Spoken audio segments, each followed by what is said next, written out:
আসসালামু আলাইকুম এভরিওয়ান, কি অবস্থা আপনাদের? সবাই কেমন আছেন? আশা করি আপনারা সবাই নিশ্চয়ই অনেক ভালো আছেন। বরাবরও তো চলে আসলাম আরও একটা ভিডিও নিয়ে। আজকে আমাদের কাছে যে প্রোডাক্টটা পাঠানো হয়েছে সেটা হচ্ছে গিয়ে আইটেল ম্যাজিক 4। সো আমরা কিন্তু বেশ কিছুদিন আগে আইটেল ম্যাজিক 3 রিভিউ করেছিলাম, আর সে ভিডিওতে আপনারা খুব ভালো পরিমাণে সাড়া দিয়েছিলেন। তারই ধারাবাহিকতায় আমরা আজকে রিভিউ করতে যাচ্ছি আইটেল ম্যাজিক 4। সো এই ফোনটি সম্পর্কে বিস্তারিত আজকে আলোচনা করবো আমাদের এই ভিডিওতে। সো প্রথমে অসংখ্য ধন্যবাদ শাহরুন পেজকে, যারা এই সুন্দর ফোনটি আমাদের কাছে পাঠাইছে। সো যারা যারা এই ফোনটি কিনতে যাচ্ছেন তারা অবশ্যই ভিজিট করবেন শাহরুন পেজ। আইটেল ম্যাজিক 4 এই ফোনটি আপনারা মার্কেটে কিন্তু 2500-2300 টাকা দিয়ে কিনতে হবে, বাট আপনারা যদি শাহরুন পেজ থেকে অর্ডার করেন তাহলে কিন্তু আপনারা এই প্রোডাক্টটি মাত্র পেয়ে যাবেন 2150 টাকায়, তাও সীমিত সময়ের জন্য।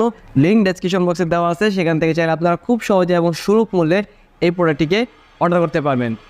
চলুন এবার আমরা আইটেল ম্যাজিক 4 এই ফোনটিকে আনবক্সিং করি।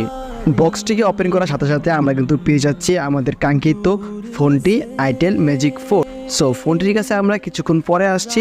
চলুন বক্সের ভিতরে দেখি আর কি জিনিস রয়েছে। ফোনটিকে চার্জ করার জন্য পেয়ে যাচ্ছে একটি 5 ওয়াটের চার্জার, সেই সাথে পেয়ে যাচ্ছে একটি সিম এজেক্টর টুল, সেই সাথে পেয়ে যাচ্ছি আমরা একটি ওয়ারেন্টি কার্ড। এই ওয়ারেন্টি কার্ডটা কিন্তু আপনারা অবশ্যই রাখবেন, কারণ ফোনটির সাথে কিন্তু অফিসিয়ালি 1 বছরের ওয়ারেন্টি রয়েছে। এই হচ্ছে মূলত আইটেল ম্যাজিক 4 ফোনটি। আমরা যে কিছুদিন আগে আইটেল ম্যাজিক 3 রিভিউ করেছিলাম, সেটাই বাংলাদেশের প্রথম যেই ফোনের কিগুলা টাচ ছিল। সো আইটেল ম্যাজিক 3তে যেহেতু কিপ্যাড টাচ ছিল, তার মানে বোঝা যাচ্ছে যে এটা আইটেল ম্যাজিক 4, এটা তো টাচ কিপ্যাডই ব্যবহার করা হয়েছে। এই ফোনটার ডিজাইন নিয়ে যদি প্রথমে কথা বলি, এই ফোনটা কিন্তু আপনার পিছনের পাশে একটা ম্যাট ফিনিশ দেওয়ার চেষ্টা করছে তারা, যে কারণে কিন্তু আপনার হাতের ফিঙ্গারপ্রিন্ট এখানে বসবে না।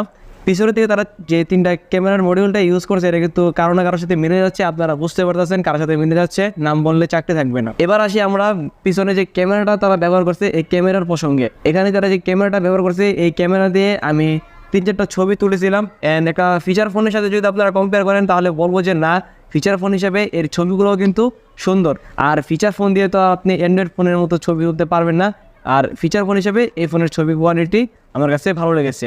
সো এই যে ক্যামেরার মডিউলটা আর এই যে ব্যাকপাসটার ম্যাট ফিনিশটা আমার কাছে ভালো লেগেছে। এটার ডিসপ্লেটা কিন্তু খুবই বড়, আপনার 2.8 ইঞ্চির একটা ডিসপ্লে তারা এখানে ব্যবহার করছে। এই ফোনটার লেফট সাইডে পেয়ে যাবেন আপনারা সিম এজেক্টর টুল, যেটার ভিতরে আপনারা 2টা সিমের পাশাপাশি একটি মেমোরি কার্ডও ব্যবহার করতে পারবেন। এখানে 32 GB পর্যন্ত আপনারা মেমোরি কার্ড ব্যবহার করতে পারবেন। রাইট সাইডে রয়েছে মূলত power button and volume locker. নিচের দিকে ব্যবহার করা হয়েছে চার্জিং পোর্ট এবং 3.5mm headphone Jack and main microphone. উপরের দিকটা পুরোপুরি ক্লিন রাখার চেষ্টা করছে তারা।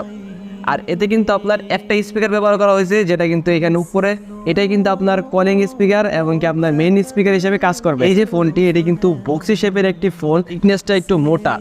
তারা কিন্তু চাইলে নিচের দিকে আপনার একটা মেইন স্পিকার দিতে পারতো, কিন্তু তারা এখানে একটা স্পিকারই ব্যবহার করছে। বাট তাতে কিন্তু মন খারাপ করার কিছু নেই, এই স্পিকার কোয়ালিটিও কিন্তু খুবই ভালো। আমি এটা দিয়ে আপনার সাউন্ড টেস্ট করেছি, খুবই বেশি লাউড হয়, শোনা যায়। একটা স্মার্টফোনের বাইরের লুকিংটা যেমন থাকে তারা কিন্তু চেষ্টা করছে সেম টু সেম রাখার জন্য।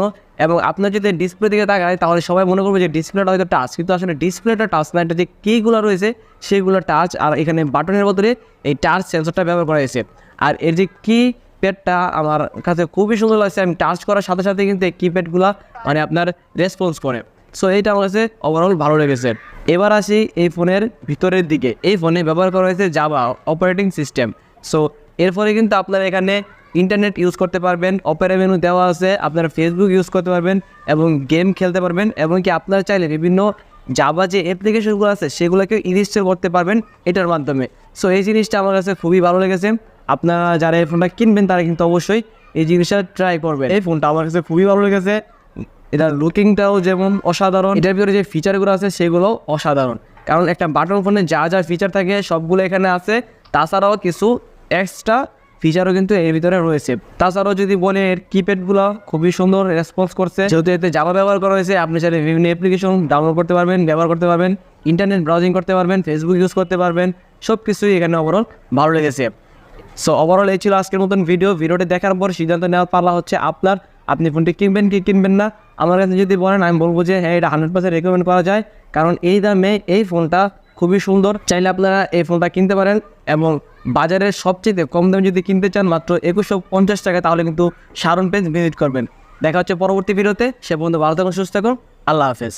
फासलों को तकल्लुफ है हमसे, अगर